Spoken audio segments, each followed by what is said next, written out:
Hold up, wait a second. Yeah, give me a minute. Yeah, yeah. Let me go ahead. Let me win. Spin hoops. Yeah, yeah. Is what we do. Yeah, yeah. We pulling up with the troop and the crew. Welcome back to another episode of the Spittin Hoops podcast.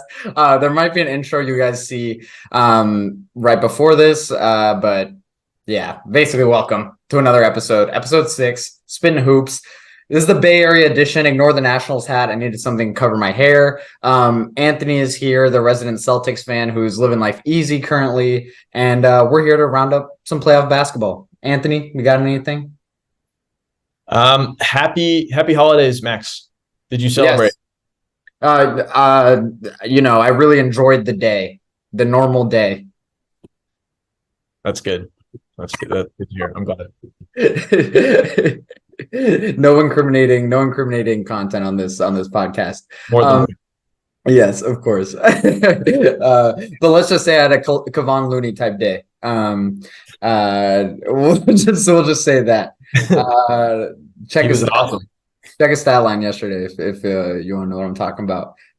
Points and rebounds. So playoffs have obviously been a little wild. Anthony's been enjoying his Celtics up at a 2-0 lead.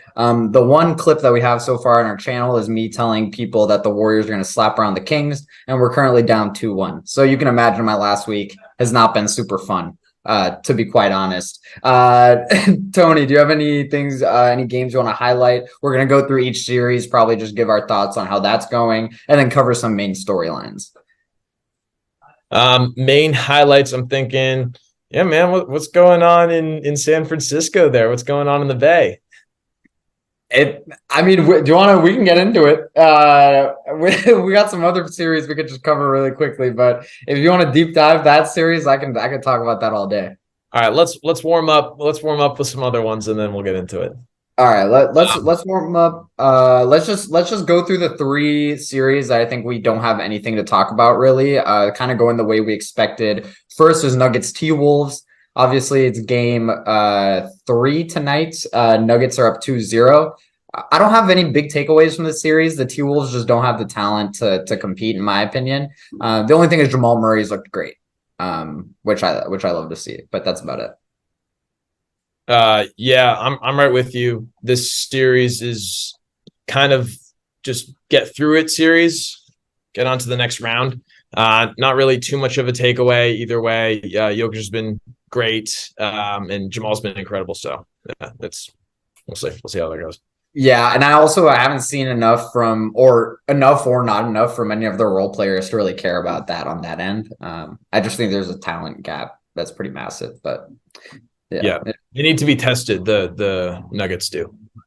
Before our opinions change anyway. Celtics-Hawks also tonight. Celtics up 2-0. Anthony, I'll let you hop in on that one. Feeling really good about it. Great series so far. We'll see what Atlanta has to offer. Being in Atlanta, I so far been happy about the series. It's gone about how I've expected. I think I had the Celtics in 4. Maybe they lose one of these games. I could see that happening. It doesn't really bother me if they do. I'd rather than not, just to get through as few games as possible. But that's where we're at, kind of.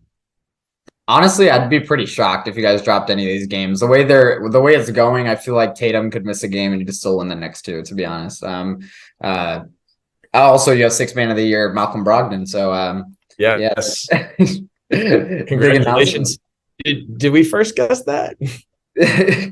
uh, the Emmanuel quickly stands are going to be pissed, but Yeah, exactly. I mean, pretty deserved, and yeah. Moving on, Nets Sixers. Last night was game 3. Nets won. I think we'll do a little bit more on that game specifically a little bit later. I did want to talk about some stuff that was going on there. One of the weirder basketball games I've seen, but again, we'll get into that later. The series itself, I had Nets in 6. The Nets still look fine. Like they're competing really well. It's just the Sixers look better. And honestly, I think the Sixers probably sweep. But yeah. Yeah. 3-0. Could have expected this as well. We both had them in 6. I guess Toronto did push it to 6 last year when they were up 3-0. Maybe they take their foot off the gas. I mean, no teams come back from a 3-0 deficit. I don't think this is the series where that changes. Nets, I think it's good for the Nets. I like where the Nets are. The Nets are in this constant flux of a boom or bust free agent period, preceded and then succeeded by a team that's pretty scrappy and kind of can fight its way into the playoffs, which is what the Nets ended up doing, even though they failed it. And they were able to hold water. And it's great that they have Mikal Bridges, and he's really taken a huge step. And so kind of not to eulogize the Nets season because it's technically not over yet. Maybe they'll push it a couple games. I'm really impressed with where the Nets are. I think they have pieces where they can kind of trade off guys that aren't necessarily on their timeline, not to get on a Nets tangent here. But I love their young talent, and I think they made the best out of a bad situation. So with their stars leaving.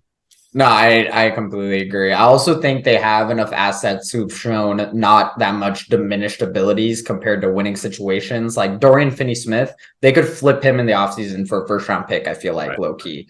McCall, if they ever want to flip McCall, I mean, now his stock is way up. Yeah. I feel like they could get four or five first-round picks from McCall, which is crazy now.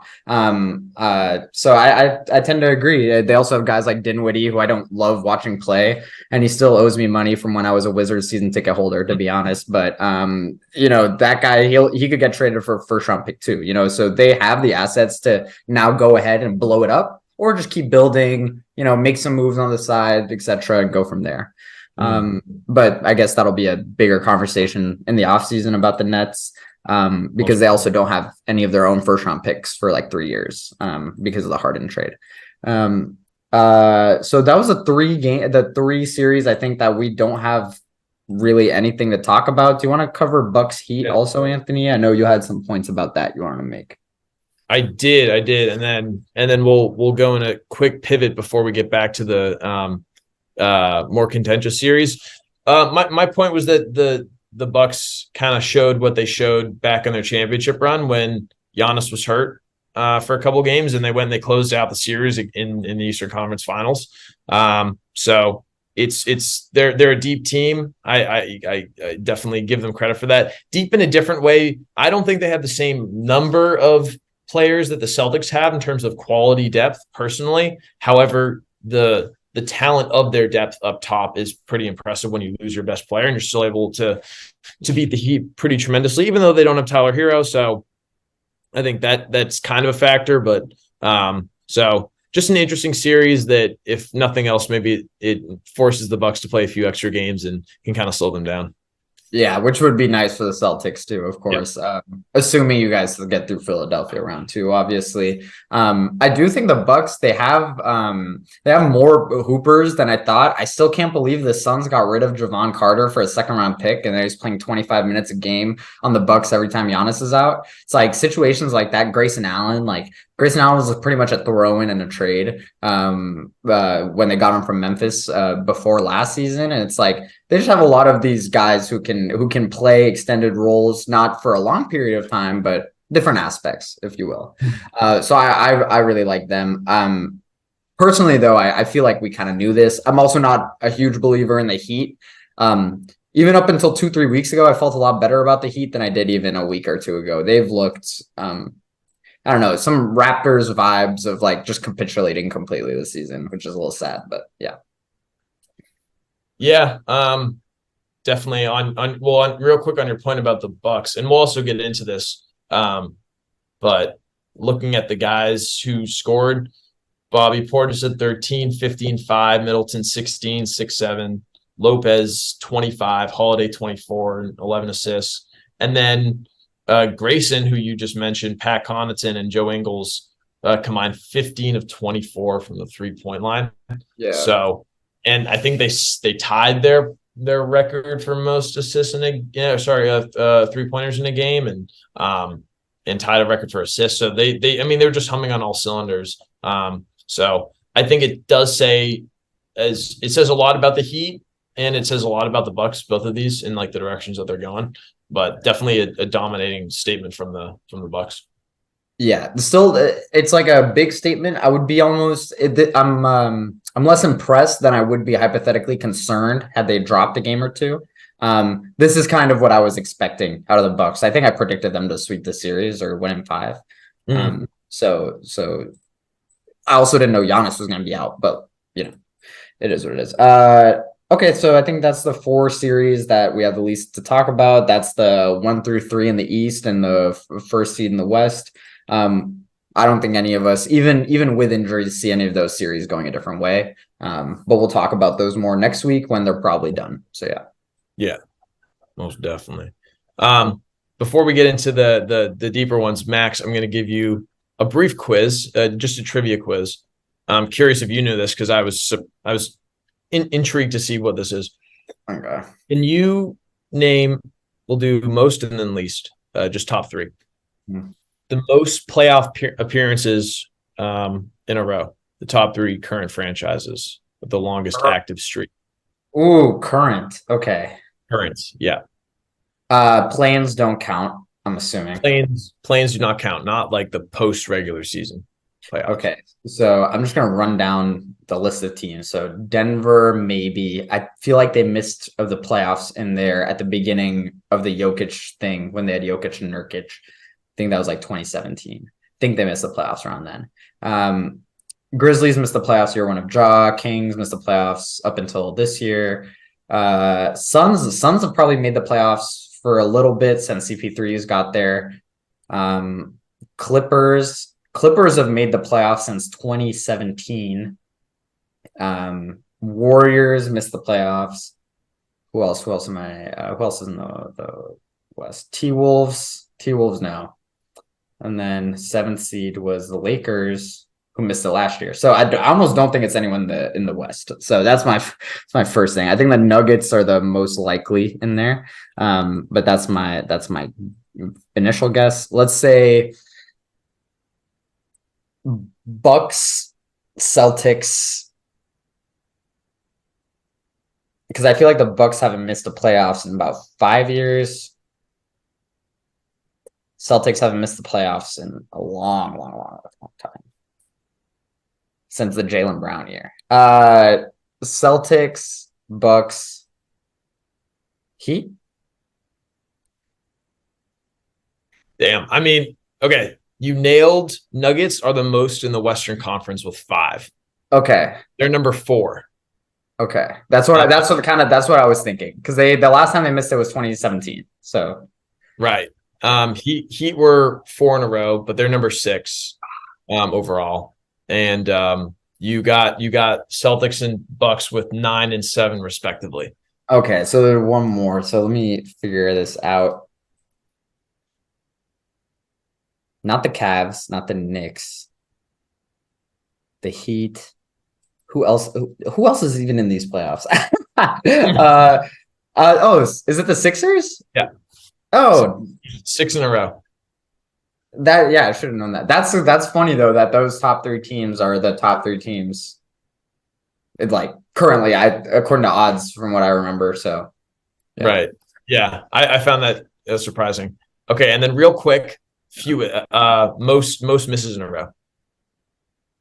Oh, most misses by a team or ever or coming into these playoffs? Current active.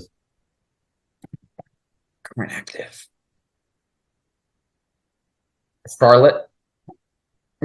Oh, did they have an 8 seed? Did they have an 8 seed series? No, I think Charlotte's in there. Charlotte, Washington had a 8 seed or a 7 seed series not too long ago. Houston made the playoffs 3 years ago. Spurs haven't made the playoffs in a minute. And I can't remember the East. Let's say Detroit. Let's say, yeah, Detroit hasn't made the playoffs since Blake Griffin was there.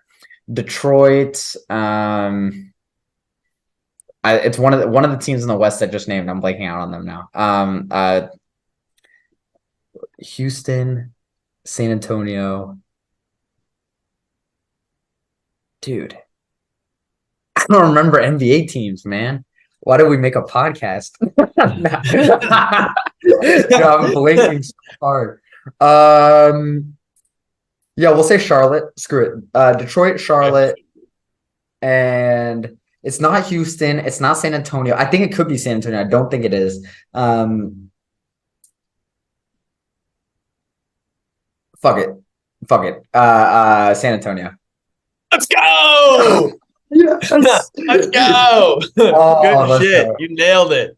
Okay. Correct. Hornets with 7, Pistons with 4, and Spurs also with 4. They did make a play-in, but You they need to did not play. advance. So That's what tripped me up. That was the second ever plans, right? I Or the think, yeah, first. I think they made a couple of them as a 10 seed, like 2 years in a row. Yeah. With DeMar DeRozan, and obviously nothing happened. So Damn. he's a big playing guy. I'm sure he's got a lot of stats in there. So Playing MVP vibes. Okay, cool. Well, glad we yeah. got So that. congratulations. Yeah, good guessing. Awesome. So, dang, I should have got Philadelphia too over Miami. That was dumb. I forgot about the Tyler Johnson Miami years, but that was their best player. So yeah. Okay, cool. Well, now that I'm certified and playoff making the playoffs or not making the playoffs, we already knew that as a Warriors fan though. We're gonna move on into reviewing the actual series. And we were supposed to talk about Cavs-Knicks first because that's coming up tonight, but I'm going to talk about Warriors-Kings. Anthony, I'm screwing our agenda. I'm sorry. So basically, it's been a fun series, right? This has been everyone's favorite series that's not does not have a fandom in this. As a fan, this has been horrible to watch. I had to watch Steve Kerr throw away game 1 because he wanted to give Steph Curry a few minutes extra rest.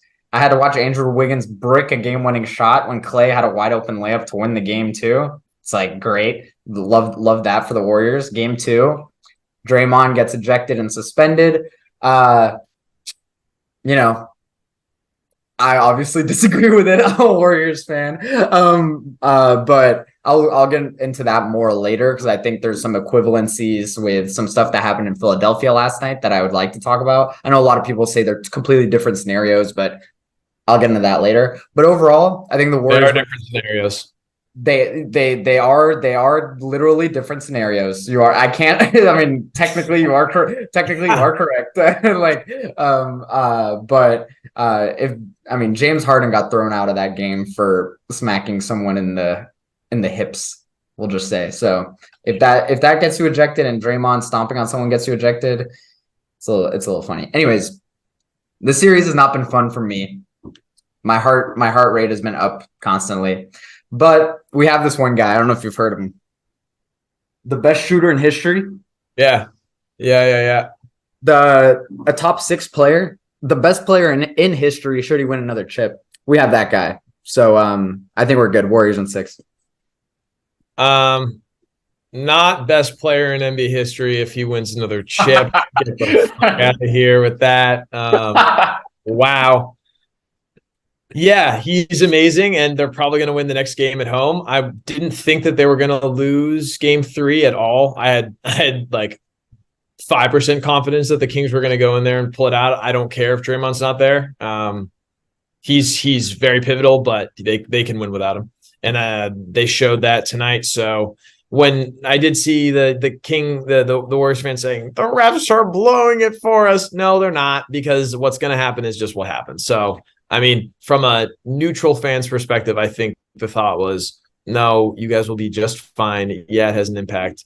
Yeah, what the Kings did was kind of slimy with the whole like Sabonis questionable, and then Draymond gets suspended, and then Sabonis is available. I don't like that either. That's kind of like Bush League and weird. And like, as a certified peace activist on this show, I do hope that they have some sort of answer. I would love to hear a genuine response as to like why these things happen to line up in the way they did, if not for some weird collusion aspect. But yeah, this has been, like you said, this series has been fantastic. De'Aaron Fox has been playing out of his mind. And I just think that the team is just they've been playing really, really well. I think I mentioned this. The way that they play to me is the most similar style, like objectively, that I've seen, at least how they play offense. Like the way that they kind of score comes in such buckets. They're not the same team, of course.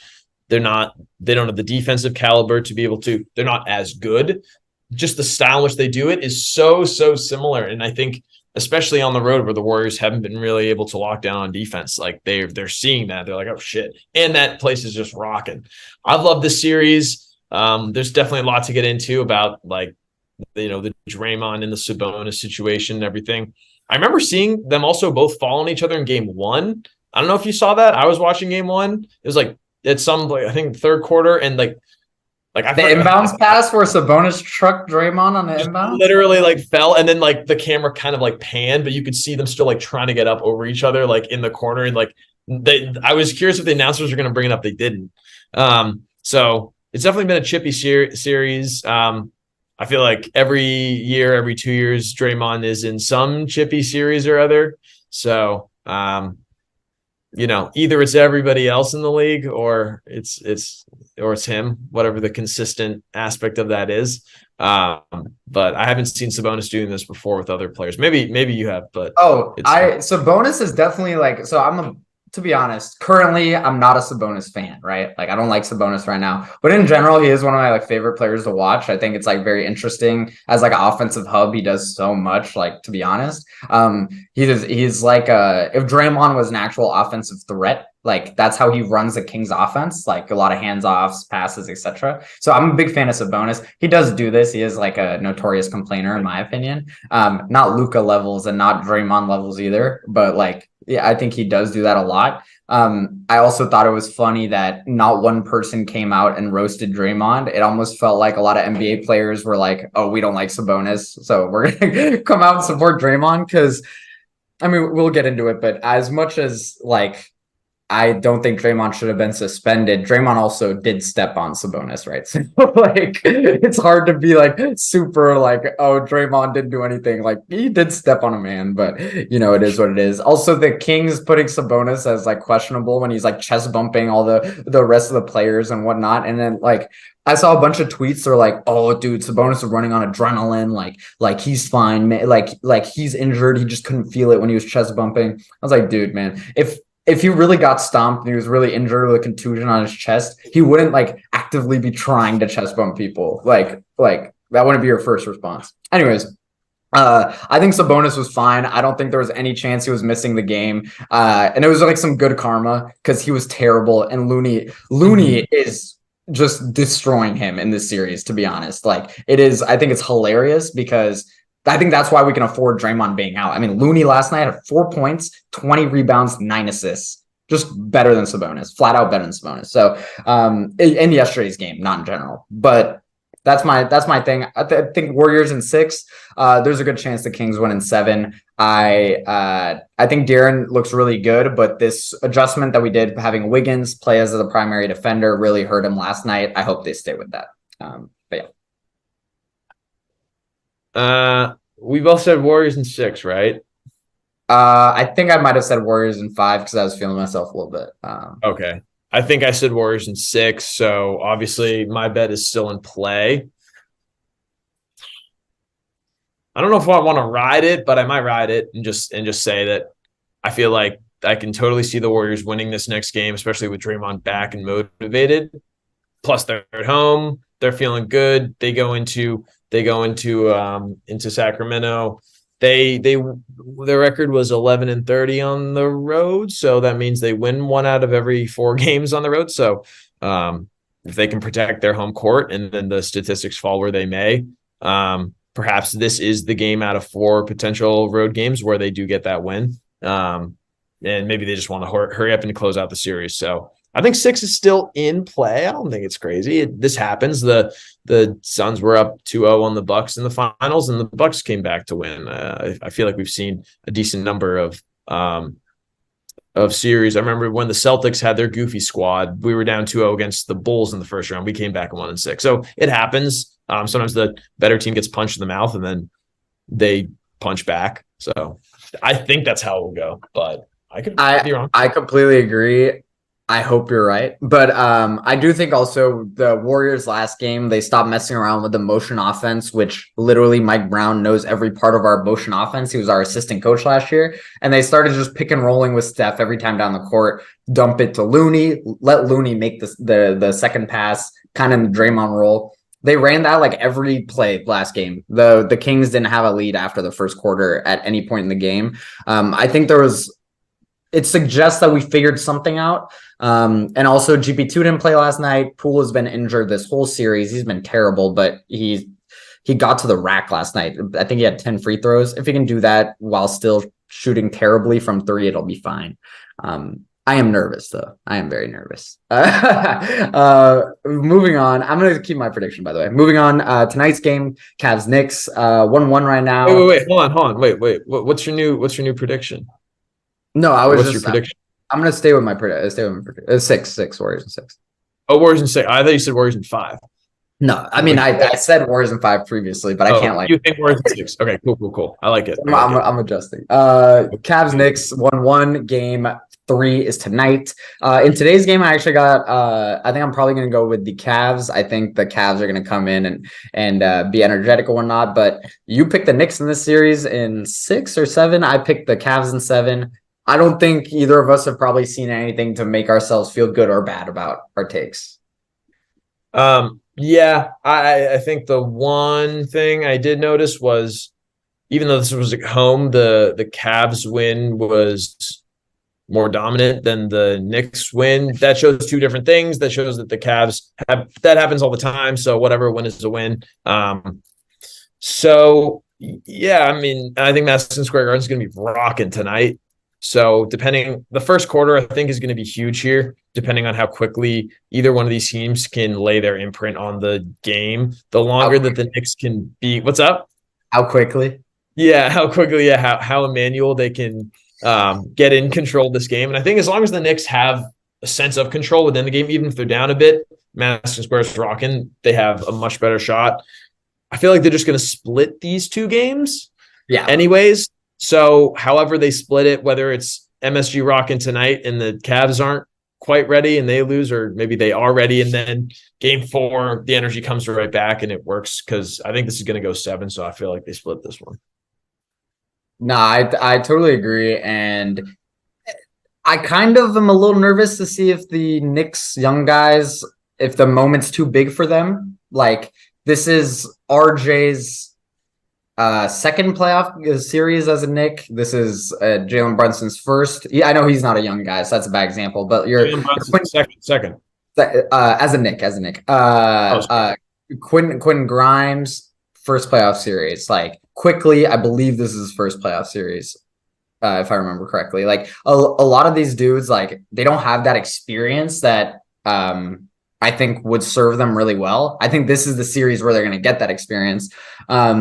But yeah, I got the Cavs tonight, and I got the Knicks in game 4. I don't think it's a big deal. I agree with you. I see them splitting the series. I think there's a chance Donovan Mitchell scores 55 tonight, to be honest. Like, I don't know. The players get up for those MSG games. It wouldn't surprise me at all. Yeah. Gets a double nickel again.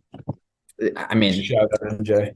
I could believe it. Okay, so that's Cavs Knicks. I'm not adjusting my prediction for that. I'd rather not. Yeah. You cool, either. Okay. I feel like we're yeah. I think the next series we're about to talk about is where we might have to adjust some predictions. What, Suns Clippers? Yeah.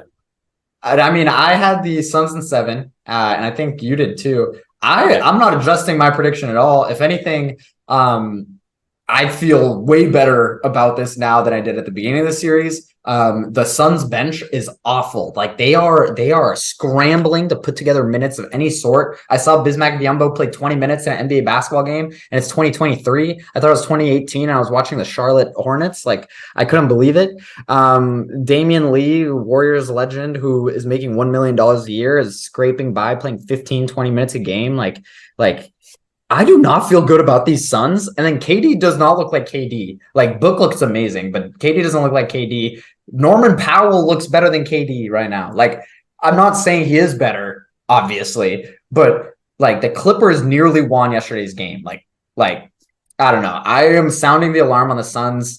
Even if they get out of the series, if I'm anyone else in the West, I feel great watching this series, because Kawhi is also the best player in the series, which I would have not expected going into the series, to be honest. So yeah, that's my opinion. Yeah, I fully agree. I'm not too tripping on KD. I think he's actually been pretty fantastic. He just hasn't been putting in the volume, essentially, it seems like. I agree. I agree. I mean, dude, he did turn the ball over, but 28, 5, 6, 2 steals, perfect from the free throw line, efficient shooter. So, I mean, Book went off, and that was all that they really needed. Also, Norman Powell, shout out. I'm with you that I mean, the Clippers are so much deeper than the Suns for sure. It just sucks what's going on. Like, I just feel bad for the fact that they now don't have Kawhi. It's looking like he's questionable for game 4. Doesn't have a good history of being questionable and then coming back and playing. So I hope that. But did you see something? Is it? I think he will play. I don't know if you noticed. So game 4 is on Saturday. It's a midday game. It's like a weird noontime game, if I remember correctly. And there's basically less than a 48-hour difference between the Thursday game that they had and the Saturday game that they're about to have, if I'm not mistaken. So I wonder if they very cautionarily held out Kawhi for that game on Thursday in an assumption that they'll play him Saturday. I don't know how true that is, but I think there's a better chance than normal that he will play. If anything, I would kind of count on it, but we'll see.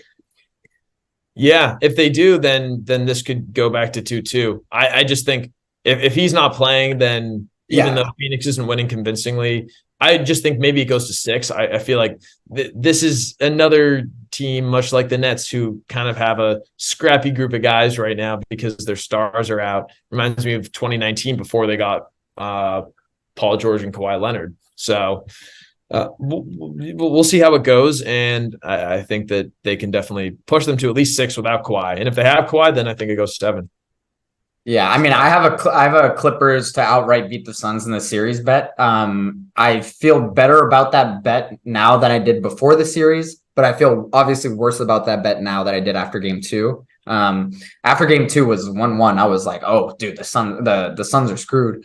But the thing is, like you're saying, the health thing with the Clippers, just you can never really bet on it, right? And even if Kawhi plays game 4, who's to say he'll play game 5? And you know, it's going to be a little bit of a mess. But again, I think more so for the future series of the Suns, as a fan of a Western Conference contender, I love watching the series. But Book, the side thing is Book looks fantastic. I am not a Devin Booker fan at all, but defensively, offensively, he has been incredible. I'm blown away by him. He is, and I'm really not a fan. I really don't love watching Devin Booker play that much, but he has been incredible. And I'm thoroughly impressed, to be honest. I'm like speechless watching some of the games, some of the shots that he hits, some of the defense and effort that he's putting in. I just wanted to give a big shout out to him. Yeah, playing like a two-way guy. That's how you get yourself in the top 10. Absolutely. I mean, honestly. Okay. I'm not gonna adjust my prediction. I'm gonna rock with Suns in 7, and we'll see how that goes. I mean, I still think the Suns probably win this series, but you know, it is what it is. Next series, Lakers Grizzlies. This is game 3 on Saturday. Obviously, John missed game 2 after getting injured in game 1. Series is 1-1 currently. Anthony, what are your takeaways so far? 2 big games, 2 controversial games. I'm still not that impressed really with the Lakers quite yet. Nothing has really suggested to me that they're any better. They win game 1, they win it, but then game 2 happens and they don't even get into control, like against this team that they do. They're a good team without Ja, but it's their best player, and this is when you have to be able to adjust to a team without your best player. LeBron just doesn't have his jump shot, and he's not hitting it. So it just makes it really hard to play the game. Honestly, it is just, I mean, Xavier Tillman played out of his friggin' mind, yo. Like, he had 22 and 13. The Triple J had 18, 9, and 3 blocks. Everybody was contributing. They had 1, 2, 3, 4, 5, 6 guys in double figures. So, and then for the Lakers, like, is this about how good the Grizzlies defense is? Have they turned into this juggernaut defensive team, or is this about how bad the Lakers are playing offensively? Grizzlies always were a juggernaut defensive team, in my opinion, but fair enough. But still, that's a question I guess I have for you. Like, how much do you equate this for? What percentage to the Grizzlies playing great defense, and how much do you give this to the Lakers playing terrible offense? Well, I don't think it's the Lakers playing terrible offense. It's like a roster construction issue. I just can't really expect them to play that much better offense with the guys that they have, to be honest. Like, they don't have anyone who can stretch the floor. Like LeBron is a stretch player for them, which is tough. But I think the Grizzlies look amazing. I know the AD versus JJJ matchup is something that the Grizzlies fans are always worried about because AD is really like this body type and player that can match up well against JJJ. And he got held to like 15 points in game 2 by JJJ, right? So I don't know. And Tillman, one of the best performers against AD. Saw it again. I still have the Grizzlies in 5.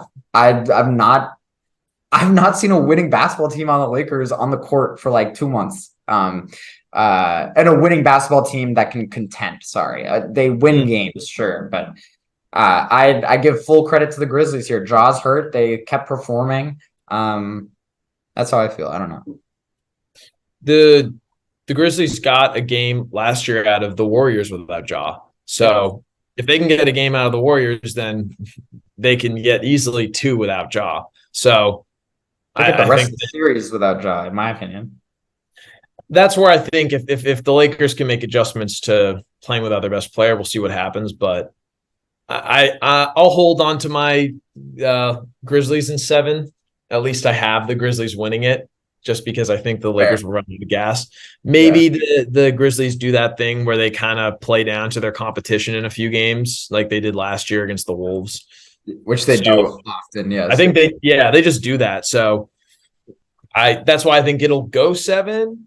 But I don't think that 7 is like, I'm not inspired by that. I don't see how the Lakers are going to make this I'll watch the games, and I hope I'm wrong because I like it when LeBron is able to be on a winning basketball team that's like firing on all cylinders, and he's like the reason why it is, or at least like a big part of it. But that's just not what it is right now.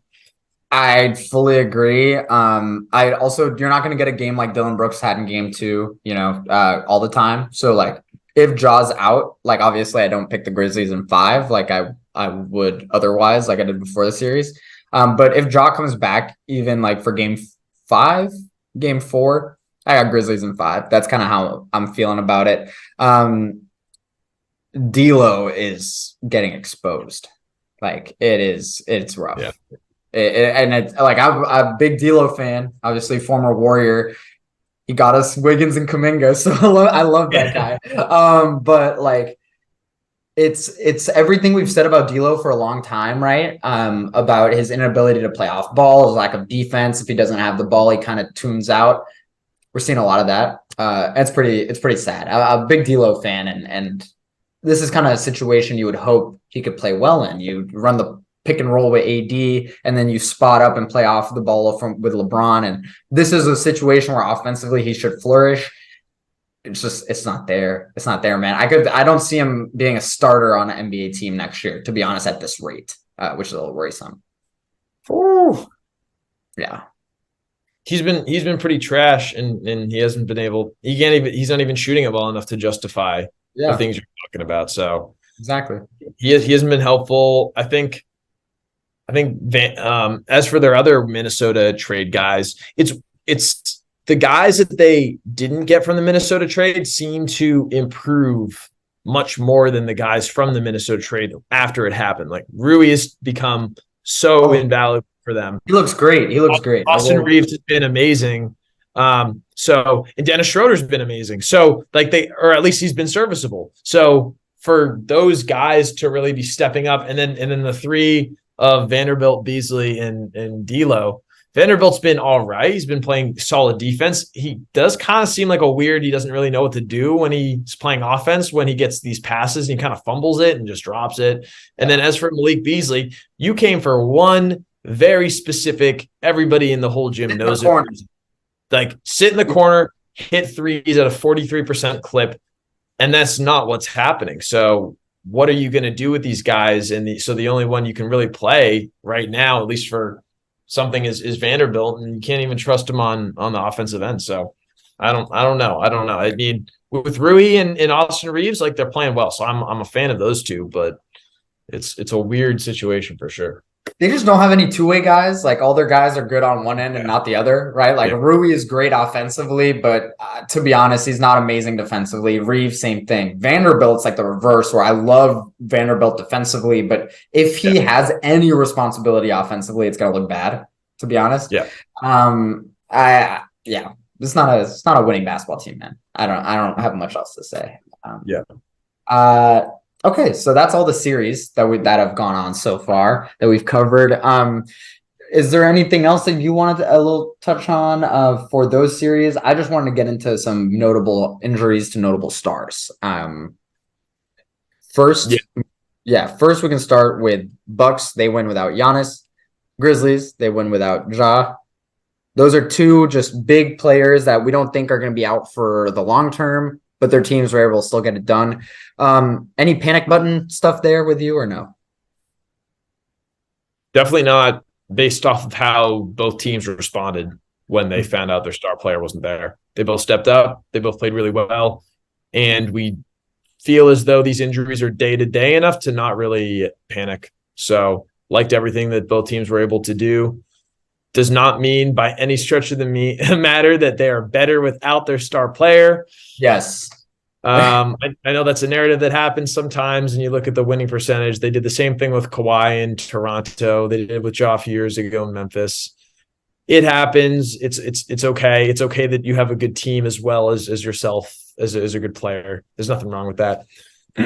So, I think as long as they're healthy, I think it's okay. As a Celtics fan, I do not want to have to either face the Bucks without Giannis or another team just because he's injured. That's not an honorable way to get to a ring.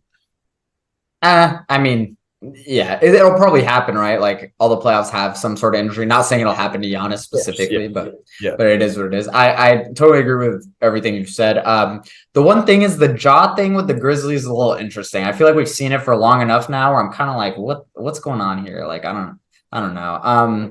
Tyus Jones looks amazing. If he's not starting on an NBA team, and even the Grizzlies, to be honest, if I was the Grizzlies, I'd really think about potentially in crunch time playing Tyus more next to Ja. I don't think it'll happen, right? Because they got DB, Bane, and Ja. And at some point, if you take out Dylan Brooks for Tyus Jones, you have 3 under 6'5" guys who can't really guard. So, like, I get it. But Tyus Jones is fantastic, and I really wonder if his ability to orchestrate, because he was really an orchestrator. He doesn't turn the ball over, gets a lot of assists. I wonder if that's something that really helps the rest of their team perform really well, specifically the starting lineup. So that's just something I'm always a little curious about. I really do feel like the peripheral Grizzlies pieces play better when Tyus is in the lineup. They are a better basketball team when John Moran plays, obviously. But that's just something I thought that was a little interesting. Because I feel like we've seen that for a while now. I feel you. It seems like they have a higher ceiling when they're playing with Ja on the court. Of course. It's almost like it's like, hey, 1 out of every 4 of these games, Ja, let's rest you for the playoffs. Like weirdly, you're right. The way that they play shows a little bit more confidence in these role players. If they had Brandon Clark on this team still healthy without Ja too, imagine where they'd be. They really do look good without him. I mean, again, this is against the Lakers, so grain of salt, but they still look really, really, really good, and it's impressive. And I think it just kind of speaks to like what you were saying about the way Ja plays is so spectacular. However, it doesn't quite perfectly fit like the way that the offense flows when he's not on the court. Mm-hmm. So you need him, of course, you need him because he's your best player. However, the defensive ability improves when the Grizzlies don't have him on the court. And the way that the ball is able to flow is a little bit more free. And Ja can contribute to that flow. He doesn't always contribute to that flow. That's what a superstar tends to do, unless you're Kevin Durant or somebody that you can literally just plug in perfect. So it's an interesting phenomenon where I don't think either of us are saying that the Grizzlies are better without Ja. However, they do tend to win these games without Ja Morant. So yeah. And it's interesting rather than like a alarm bell, but I think it says more about the rest of the Grizzlies players than it does about Ja. to be honest. It's super impressive that they've consistently year on year been able to have crazy win percentages without Ja. Especially considering Ja's play style is one that is going to lead him to getting injured more often. And we've seen it already, to be honest. So it's even that much more impressive and that much better for the Grizzlies that their team can do this. Also no Steven Adams too, which is, crazy. Tyler Hero out for the season. He could come back for the NBA Finals. So he's out for the season. Pretty unfortunate. He broke his hand. They had the results out for that MRI in like 20 minutes. That was hilarious. He like went back to the locker rooms and Shams had a tweet out in like 10 minutes. I was like, dude, like, are you the one doing the procedure? Like, I don't get it. To be honest, zero effect on the way I saw that series going. Maybe Tyler Hero wins them a game maximum, but we'll have to see him next year. He made some good strides this year. I thought he looked a lot better coming out of that 6-man role. Pretty unfortunate for the Heat in general, just an unfortunate season. I don't have much to add about that. I'm with you. Not too much to add. He's a good player, and it stinks for them. They weren't going to win anyway, so it hurts a little bit less. He'll be able to have more time this offseason to get healthy. Keep making those strides, and we'll see. Him getting hurt stinks. It's not indicative of where the Heat are as a franchise, wherever that is. I'm sure we'll get into that over the offseason. Yeah, wherever that is. That's a good way to put it. Kawhi also, we touched on this already. He missed game 3. First of all, a lot of stars getting injured off the rip. I don't like that. But Kawhi out for game 3. Paul George already been rolled out basically for the whole first round. This doesn't worry me long term for the Clippers because it's nothing new. Like this has been a worry with them like constantly.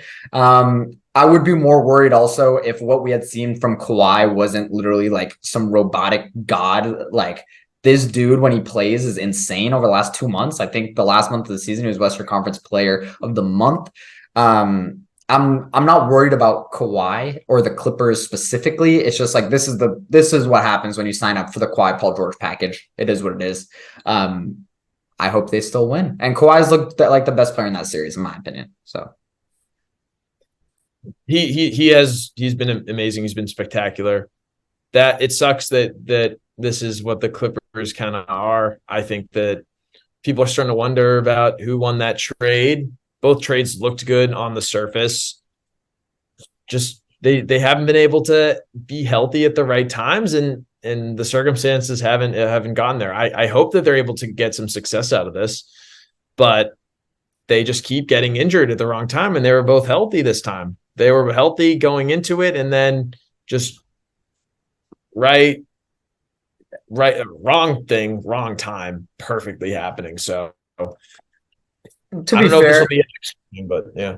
To be fair, I do think if you simulate that trade, like if you like go back to the moment that trade happens and run back the future like 10 times, this is one of the worst iterations I think the Kawhi Paul George duo ends up having, to be honest. Yeah. As much as they are very good, they just never got any consistency to them. And also the management wanting to bring in a new role player every month just because it's a new month is hilarious to me. Now that they finally have some consistency and we're forced to figure out the rotation looks better than ever. They should have like limited the role players way earlier. And I still wonder how that team would look with Luke Kennard, the best 3-point shooter statistically in the league this year. So I question the management a lot more than them. But I think to be honest, if you put them all to a polygraph and ask them if they would done the trade again, they would all say yes, is my personal opinion. But yeah, I feel that. I think Kawhi's injury history has been documented since before that time, but I'm with you in that it's who's going to say no to that? He was the best player in the world at the time. So yeah, and also like we thought Shea was going to be amazing. It sucks seeing Shea now being like a top 12 player / MVP consideration. I didn't think he was going to be that good. Like I thought he was going to be very good. I thought, and he was amazing his rookie and sophomore year. To be fair, also to him, like he looked fantastic. I didn't think it was going to be that good. Like, dude, or I guess it was just his rookie year on the Clippers, but crazy good. Yeah, crazy good. Okay, Cool. So that's just the injuries that are happening right now. Hopefully there aren't too many more of them. We didn't cover a really key injury in Gary Payton II. I hope he gets better from his sickness. Shout out. Bless. Yeah, we won without GP2 last night too, which is fantastic. Yeah. Last main big point that I think we need to cover is the refs. The reffing in these playoffs, in my opinion, my personal opinion, has been not too bad. In general, I feel like they're letting the players play way more than in the regular season. I like that. I think there's been a good amount of inconsistencies, to be quite honest. I'm a Warriors fan, so obviously I'm gonna feel this way. I didn't feel like Draymond deserved to be suspended. He did deserve to get thrown out of that game, in my opinion. It is a little disappointing to see Sabonis not get more flack for wrapping up his ankles, but it is what it is. Like, I'm not tripping too hard. The bigger deal was last night is seeing Embiid kick up at Claxton, Claxton's not even looking at him. I know he stepped over him, but Claxton's not even looking at him. Embiid nutshots him, something that Draymond was suspended for previously. And then Embiid gets a flagrant one. Harden is going around a screen, smacks Royce O'Neal in the family jewels, and he gets kicked out. So I don't know. I don't really understand the inconsistencies. And then finally, my last point about the Draymond thing is, if your media guy needs to go on a PR tour on First Take to explain to the fans why Draymond Green got suspended, he probably shouldn't have got suspended. Never seen a PR media tour from the NBA after a suspension ever. So that's my final take on that. The Embiid one, he should have been ejected for that. I thought he was going to get ejected immediately. Agreed. Well, I hoped he would. I had a weird feeling that he wouldn't. Harden and Draymond are not in the caliber or class of player that Embiid is, so I think that insulated him a bit from this, because my thinking with just between Draymond and Embiid is Draymond does have a history of this stuff and Embiid doesn't. So, like you were saying, they are very sorry. Embiid has more career flagrant fouls than Draymond, and also Embiid. I mean, from the Celtics series, pretty dirty player in my opinion. Embiid, sorry, I hate to cut off your point, but I think that's fair. No, I mean that's fair, and I'm not saying that Embiid has the cleanest of slates. There's also no doubt that Draymond has a much bigger reputation. Whether that's fair or not can be debated. But the fact of the matter is he does have this reputation with nut shotting, with kicking. I've seen countless compilations on Twitter with him engaging and interacting with players consistently. So whereas I just haven't seen that level with Embiid. But that's not to say that Embiid doesn't deserve to. Obviously, he should have been kicked out. I don't understand why he wasn't kicked out of this game.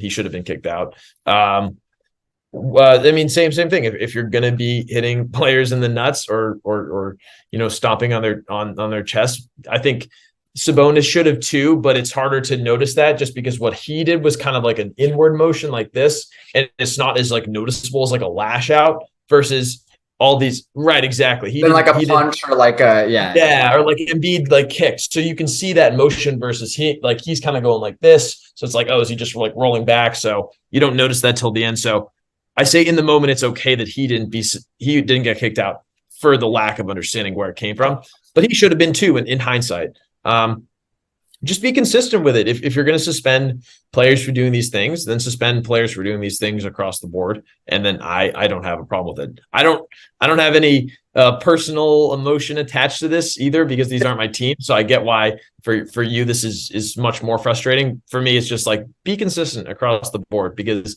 that was a total Bush League move on Embiid. Like, yeah, he was frustrated. He did get stepped over, whatever. Do not kick a guy in the nuts. Like, what are you doing? It doesn't make sense. I agree with your point on all that pretty much, to be honest. My thing about Sabonis, I'm not sure if he should have been ejected. I mean, it was a dangerous play, right? Like, he wrapped up his legs and whatnot, but and there was malicious intent, if I'm gonna be honest. I think it was at least a flagrant one, and he only got a tech. I don't really know why he got a tech instead of a flagrant. I don't know if the rules would have been different if they had double flagranted on both sides, but whatever. That's how I feel.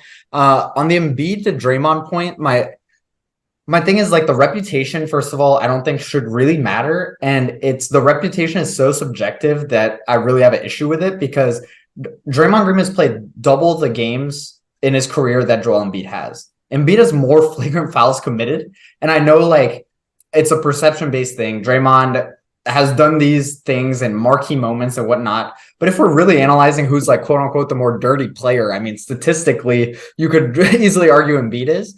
And that was like my big issue with the whole media tour that the NBA did following that. And they were like, oh, it's the history. And that's why Steph mentioned it yesterday. He's like, Draymond's got history. Well, so do we. It felt like it felt like Adam Silver was in attendance. He was mad that Draymond yelled at the fans in Sacramento. And it doesn't feel like Draymond would have got suspended if that hadn't happened, to be honest, in my opinion, which is my big issue with it. The Harden suspension is still ridiculous. The Harden ejection, I literally can't understand that. That was totally like a makeup call for the Embiid lack of ejection, in my opinion. I don't know if you have any. I can see that. Yeah, I can. I can totally see that. Sort of like, oh yeah, we should have done this before, but now we can't. It's too late. Well, Harden, this is something that we could call flagrant. We're gonna kick you out. Yeah, it's just that should not happen. Like that shouldn't happen. I've been pretty disappointed in the refs, like bigger decisions, like things like that. But in general, I love they're letting these guys play. A lot of defense is getting played. It's not regular season basketball. It's great. So that's my point on the refs. Is there anything else you want to touch on the refs? If not, we can get into some quick offseason news.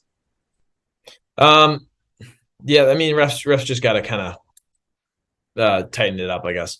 Yeah, which we've felt like for a minute, to be honest. Yeah. Okay, so early offseason news this morning.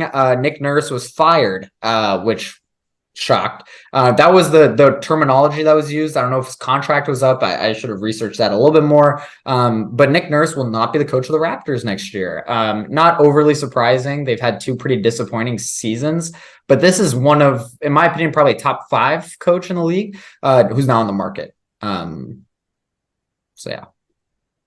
Yeah, curious. I didn't really look into like the reasons for it. I know that there had been like some rumblings about it over the regular season, but nothing like but nothing like oh he's I know he's like on like he might be out, but he wasn't like on the hot seat necessarily. So maybe it's an internal thing with the locker room because they definitely underperformed this year compared to what I think was expected of their ability to move forward in the playoffs. They didn't do it. So congratulations on the chip. Canada thanks you a lot, and your service has been tremendous for the franchise of Toronto. Yeah, I think he'll get the keys handed to for one of these younger teams, whether it's like the Pistons or the Rockets, and they'll sign him to a 6-year deal, and he'll be the coach there for the foreseeable future wherever he goes. He's going to get a bag. I think the gap between him and other head coaching candidates is gigantic. And then Masai Ujiri, some rumors that he might be going, which those rumors coinciding that Nick Nurse might leave and Masai might leave, or Nick Nurse is leaving and that Masai might leave, almost makes me feel like Masai didn't make that decision actively himself. It might have been an ownership thing.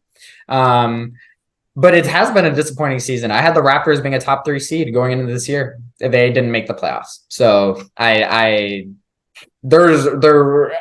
don't know. I don't agree with their course of action here, but it's hard to dispute the results. It's not been good. And they have a great team. Anunoby, Siakam, Van Fleet, Scotty Barnes. I mean, it's a good team. They should have made the playoffs, pretty frankly. I think they should have made the playoffs. I definitely did not have them in the top 3. I think the top 4, maybe I had them jostling with the Cavs, like for 4 or 5, but I definitely had them making the playoffs just due to the depth of talent that they have. I just thought they had a team that really could have been an elite defensive team, and they ended up being terrible on defense. Like I still don't really understand it. Like Van Fleet was all defense like a few years back, and Scotty Barnes was allegedly this great switchable defender, and he gets and OG Anunoby, dude, like he's allegedly a great defender, and the Warriors almost traded 3 firsts and Kuminga for OG Anunoby at the deadline. It's like, if these guys are worth that much, shouldn't you have made the playoffs? That's my opinion. I don't know. And they traded a first for they traded a first for Pirtle at the deadline too. I couldn't believe it. Yeah. I mean, well, I think we'll go over teams this summer and talk about them. I feel like they kind of lost some of their focus, and maybe these are players that just need a new change of scenery. I don't know if that's the situation, and they've been kind of floundering since they won their ring because Kawhi left. I don't know exactly what it is. The vibes just definitely feel like it's not adding up to 100. I agree. And Van Fleet went on the JJ Redick podcast. He's talking about, it's like a role change. I'm playing off the ball a lot more. I was like, you don't mention that unless you're a little unhappy about that. Things like that. Pretty interesting. I think 2 of their 5 starters won't be on the team next year, whether it's like Anunoby getting cashed out for assets, Siakam, same thing, Van Fleet leaving in free agency. But I think there'll be a pretty big switch up. I don't really see them tanking, though, to be honest. We'll see. Harden to Houston. Heard those rumors for a minute. They're getting circulated again. I don't care. So like what? Harden's gonna go to Houston and just shoot the ball as much as Jalen Green. Harden is gonna have to go to Houston and look at Jalen Green in the face and be like, brother, I know you've been shooting the ball 25 times a game. We're gonna take that down to 10. I'm shooting the ball 25. You think that's gonna go over well? I don't know. I don't get the point of why he's going to Houston. Maybe he just has a huge affinity for the city. I think maybe he just loves the lifestyle down there. Some of the aspects of the city that he really enjoys. I mean, in certain venues and areas of entertainment that Philly doesn't have the same offering for. Certain gender identifiers that maybe he might not feel that are as available in Philadelphia. I don't know.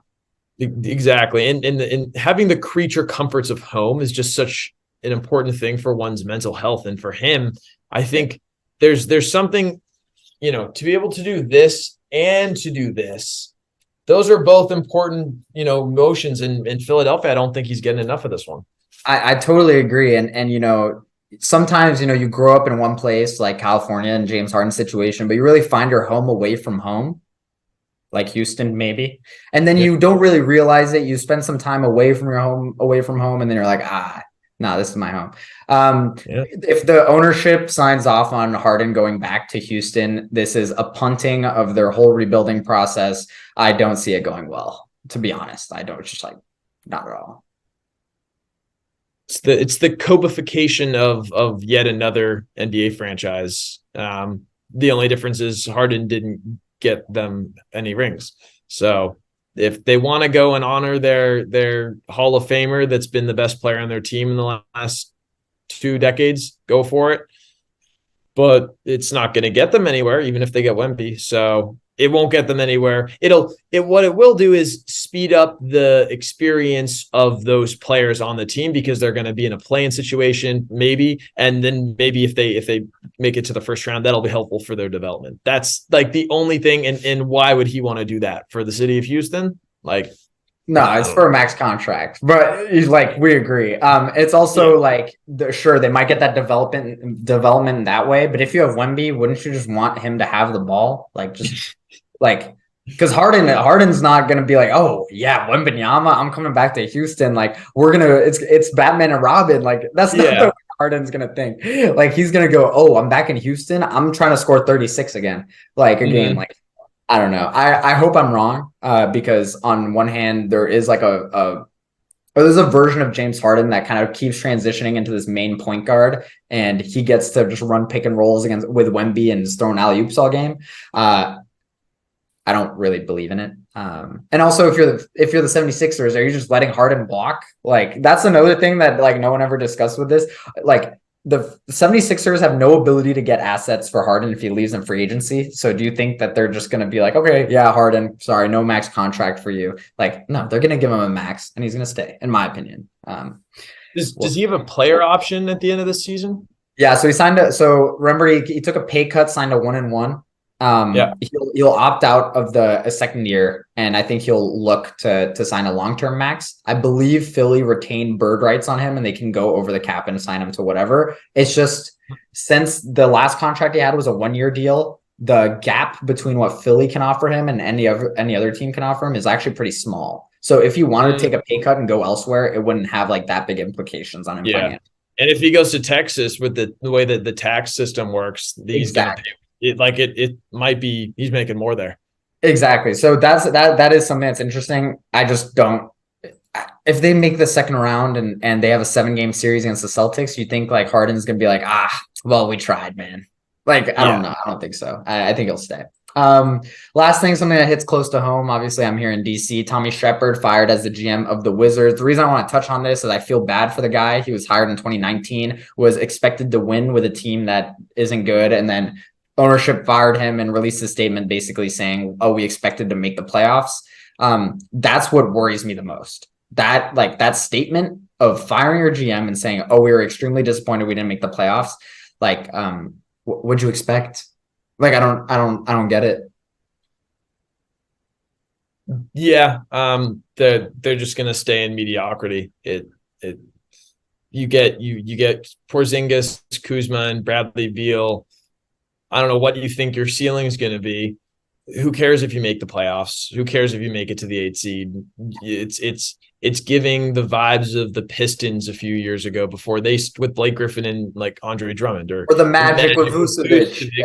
Exactly. Like all these teams that aren't on like the, hey, look what we can do with a scrappy bunch and look, a free agent might want to come here kind of team. It's not one of those teams. And it's also not one of those like, hey, we have a bunch of young talent that maybe an older superstar doesn't want to come to yet, but look at where we're going. Like this is just, it's a San Antonio Spurs. Like it's just one of those with DeMar DeRozan. They have a very, very low ceiling with the players that they have.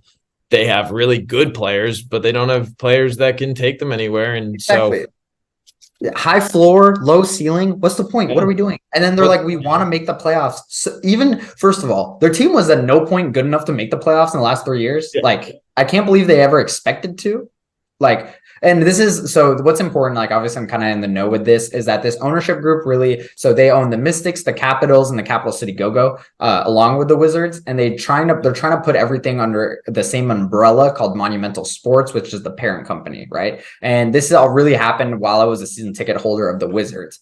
But during this time, their whole thing was they're talking about how we want to win, we want to bring DC sports back and be successful. And while I was a season ticket holder, like that was great to hear. We were also first in the East for like the first month of the season, but month 3 happens and you're like, oh, I forgot we're an average team. And then you keep having like the Wizards, they're like, oh, get ready for next season, like renew your season ticket. It expires on the first day of the off season, which was insane. And it's like, I'm not renewing my season ticket, man. Like that's just you fake promises. I would honestly have been more likely to renew my season ticket had they been like, hey, like, we're coming into another year. We want to be supportive of our players. Like, not even being like, oh, we're ready to make the playoffs. Cause that's kind of what they were acting like for the last 3 years. And it's screwed. The team is not good. If they get Wemby, I'll stay in DC for the rest of my life, but that's about it. Sure. Yeah. Like, happy 2% chance. Yeah, literally. It's like I think the Mavericks will have like the same percent chance. It's like, dude, like, and the Mavericks, like we're sounding the alarm on like the Mavericks being like screwed, and it's like, I don't know. So it's pretty funny. Different circumstances. With that, let's move on to our last section. This is a little section that we did, I think, on our first episode. The favorite NBA blank. So first episode, we talked about some historic stuff, like favorite NBA moment as a fan and whatnot. But today, it's current events, playoffs. Anthony, so far, what's your favorite NBA playoff subplot? My favorite NBA playoff subplot is that it's kind of going how a lot of people weirdly thought it was going to go. The guys that we could see stepping up, like a Norman Powell having a great game, are playing really well. I feel like for the most part, what we're kind of expecting out of this is happening. We expected injuries. They've happened. A lot of the series have gone the way. And most importantly, we still have no idea who can win this championship, including multiple teams that are playing each other right now. Maybe the Clippers and the Suns are the only example if they can get healthy, but it's going to be awesome to kind of see how this keeps progressing. So I don't really know if I have a subplot at the moment besides, weirdly, this just feels like anything can happen kind of playoffs, and it feels like a free for all, and it's cool. It's different. Yeah. No, I totally agree. I think that's a good take. I think my favorite NBA subplot is like the beefs, like the random beefs, like Dylan Brooks, like just talking crap to LeBron, like LeBron calling him a bum. Like, it's hilarious. Like, you got Draymond and Looney who are talking to the refs about, like, they're like, oh, like, I don't know if you saw this clip. This also happened a few weeks back, and it happened again during the series. But they're like basically telling a ref, like, well, how is De'Aaron Fox going to be good for 1 year and get more calls and staff? And I'm like, I've never heard Kevon Looney speak. Like, stuff like that is like hilarious. I don't know. I'm having a lot of fun with the amount of beefs that are happening. Even like the Nets series, like Embiid is kicking Nick Claxton. They're about to sweep this team. Like, what is the point? Like, I don't get it. I don't know. I'm having a ton of fun with these playoffs so far, and I think the beefs and the drama, the NBA just always so much drama. Always, yeah. It's so much unnecessary drama. Yeah, well, so like, have you seen Worldwide Wob? He always posts like the NBA has gone 0 months, weeks, days. Yeah, without drama. Yeah, exactly. That's exactly how I feel right now. Moving on, the favorite playoff role player. Can't speak. Who's your favorite playoff role player so far? I'm biased. You already know my pick. So. I want to know what. I want to know if you can predict who I'm going to say. Malcolm Brogdon. Derek White.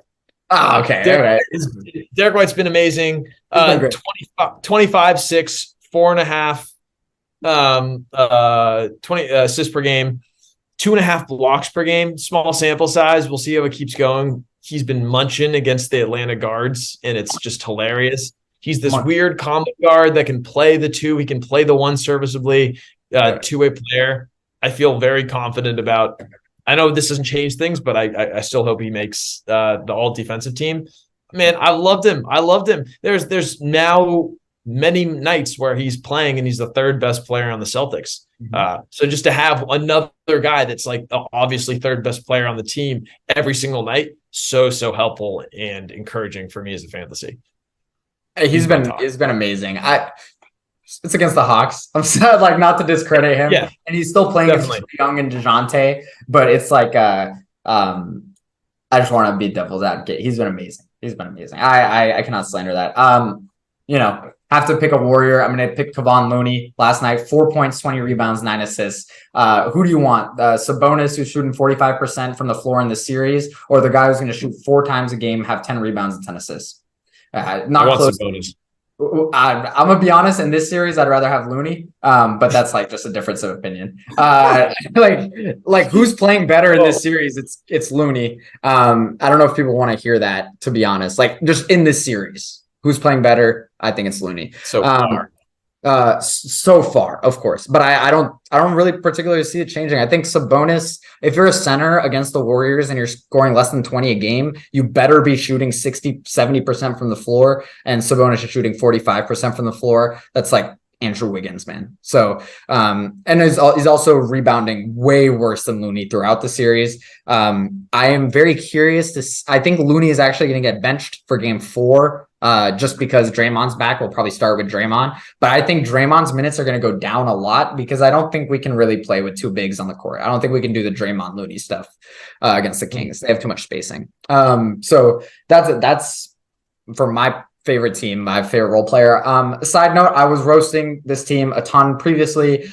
Torrey Craig, I thought he was out the league like 2 years ago. He's been very good as like a basketball player for the Suns. Like Landry Shamet hasn't looked like a basketball player for weeks now, but Torrey Craig is at least he can play 30 minutes a game in a playoff series, I guess. Like, he's not great, but like he's given something to the Suns, and I just wanted to shout him out because that team without Torrey Craig would be even worse than what they look now depth wise. So I wanted to give him a big shout out because that's like not an easy situation too. Like KD's been in and out of the lineup. Book handles the ball a ton, and CP doesn't want to score, and now you have to fill in that gap. I just want to give a big shout out to him. Cool. Shout out. Anthony, last one. Favorite NBA playoff superstar so far. This is the last favorite NBA blank. So I'll answer this in two different ways in rapid fire. Same team.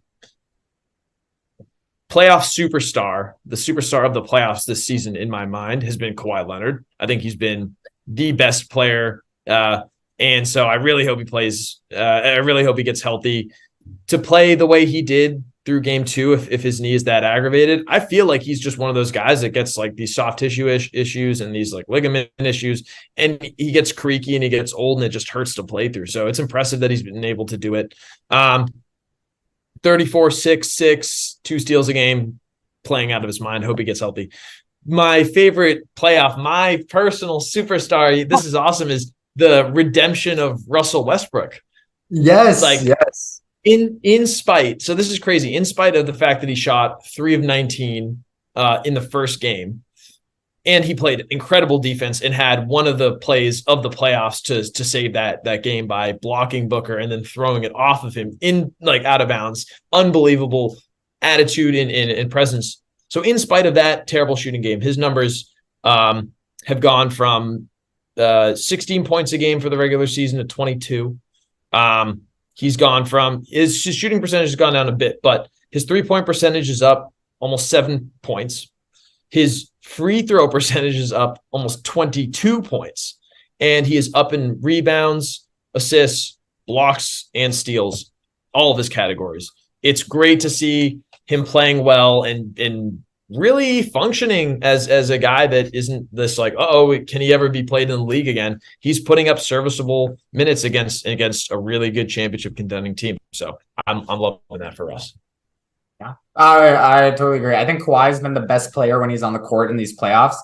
Also, he hasn't been like a plus defender like he used to be. And then like you watch him on KD can't go get the ball. Like Kawhi is scoring 40 and then not letting the best offensive talent I've ever seen touch the ball. It's like, Jesus Christ, this guy's different.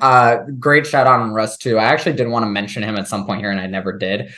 He's been awesome, man. And it's like very heartwarming to see. Obviously he had like so much stuff that went down with the Lakers. And I've never been that big of a Russell Westbrook fan in terms of the play style and some of the ways he addresses the media sometimes. But I do think he gets a lot of unwarranted hate, and a lot of it is warranted, but he gets a lot of unwarranted hate as well. And it's been really awesome to see. He's been just great, and it's like this energy the Clippers like always needed, and this edge that they always needed that they never had. And I was roasting the move a ton when it first happened. It's worked out.